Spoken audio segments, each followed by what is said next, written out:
All right, shalom, shalom. Give all honor, glory, and praise to Yahweh, Bahashem, Yahweh Shai, Bahashem, Rakakodash. Double honors to the apostles, the elder bishops, and elders of the great millstone. Teach us 100% truth. Peace and salutation to the Lord's elect. All right, this is gonna be a quick little impromptu. All right, as you can see, or here, I'm in transit right now. I just got through watching, my brothers out in Dallas. The live. And at the end, they were going into basically how these other leaders of these other congregations have not prepared their flock, and how they pretty much led them down to be slaughtered, as the scriptures say.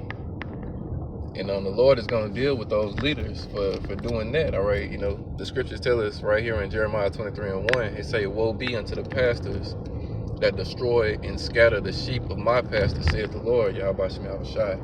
And that's what a lot of these other congregations have done, and it's terrifying, to be honest with you, because at the end of the day, we understand and know, as the scriptures say, man's goings are of the Lord, so how can a man understand his own way? So the Lord directs everybody's steps. So ultimately, the Lord is either guiding your steps toward him or guiding your steps away from him. All right, for us younger brothers who've been in this truth, come into this truth, and the Lord led us to, the apostles, the elder bishops, and the elders, and the occupant of the great millstone.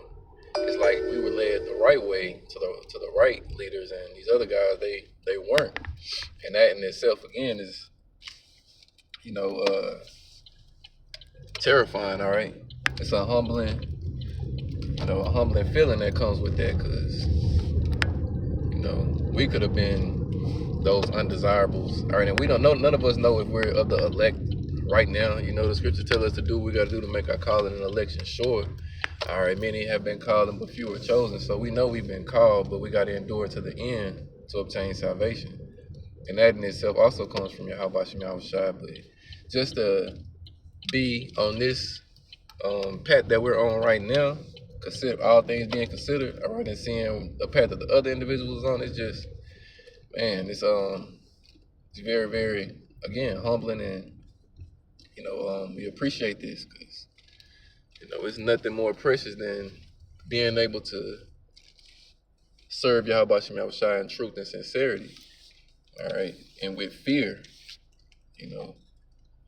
The scriptures let us know, you got to get this thing right. You can't be 99%, 99.9% right. You got to be 100%, right. And again,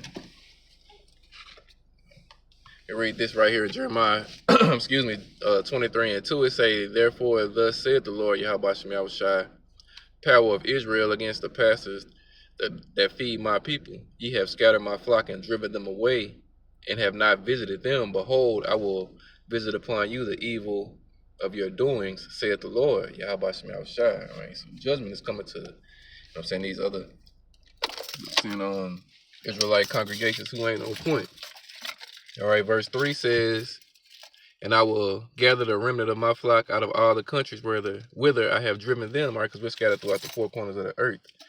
All right, it say, "And I will bring them again to their folds, and they shall be fruitful and increase." All right, and look what's happening. All right, our apostles let us know what how it was when they first started, and to where it is now. Apostle Rakai, when we was at the camp house Saturday, he was like, man, when our elders came in, he was like, man, it was a jolt into their arm, because they was out there toiling, and our elders came in, and it uplifted them. All right, and then for us younger brothers to come in now, so the Lord is increasing his fold. He's increasing them. All right. Verse 4, it said, "And I will set up shepherds over them which shall feed them, and they shall fear no more, nor be dismayed, neither shall they be lacking, saith the Lord, Yahweh Shem Shai." And that's what we got, all right, from our apostles, elder bishops, and elders of great millstone. All right, we ain't lacking no more. Verse 5, "Behold, the days come, saith the Lord, Yahweh Shem Shai, that I will raise unto David a righteous branch."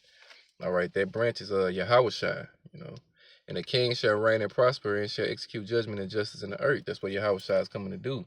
All right, he's coming back for the controversies of Zion. He's coming back to take Esau off the throne. He's coming back to establish and set up the kingdom of heaven on this earth. All right. and his elect have a place with him in doing that, you know.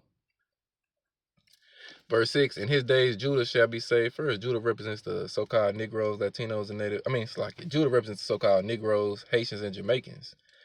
All right, and that's why, you know, Judah being the top tribe, being the so-called Negro, man, you know, all of us watched that fight that went down over the weekend with Canelo, all right, and Bud, all right, and we know who won, and we seen how masterful he did win, all right. Judah won, all right. Judah, all right, because Judah is the top tribe, all right. It say in Israel, that's the northern kingdom, the so-called Native Americans and Hispanics, Latinos, shall dwell safely. And this is the name whereby he shall be called the Lord, Yahweh Shem Shai, our righteousness. All right. Verse 7, therefore, behold, the days come, said the Lord, Yahweh Shem Shai, that they shall no more say, the Lord liveth, which brought up the children of Israel out of the land of Egypt. All right, that's going back into when Moses delivered, you know what I'm saying, was the man the Lord used to, you know, deliver us. Verse 8, it say, but the Lord, Yahweh Shem Shai liveth, which brought up and which led the seed of the house of Israel out of the north country. It's talking about America. And from all countries whither I had driven them, and they shall dwell safe in their land. That's the day we're looking forward to. All right, it's going to be the new Passover in the kingdom. All right, we're going to celebrate our deliverance from this place the same way we celebrate our deliverance from that place. All right, being ancient Egypt. You know how we do the Passover now? It's going to be a new Passover for our deliverance from Babylon the Great, which is America. All right, so again, it's just something quick and to the point. You know, I'm in the vehicle. I'm back at my destination now. I just wanted to speak a little bit. Again, the inspiration came from watching the brothers out in GMS Dallas. My bros, I love them brothers, man. You know what I'm saying? And just being able to fellowship and be with them brothers the last year has just been everything for me. All right, so all honor, glory, and praise go to Yahweh, Bahashem, Yahweh Shai, Bahashem, Ruach HaKodesh. Double honors to the apostles, the elder bishops, and elders of the great millstone. Peace and salutations to the elect. Shalom.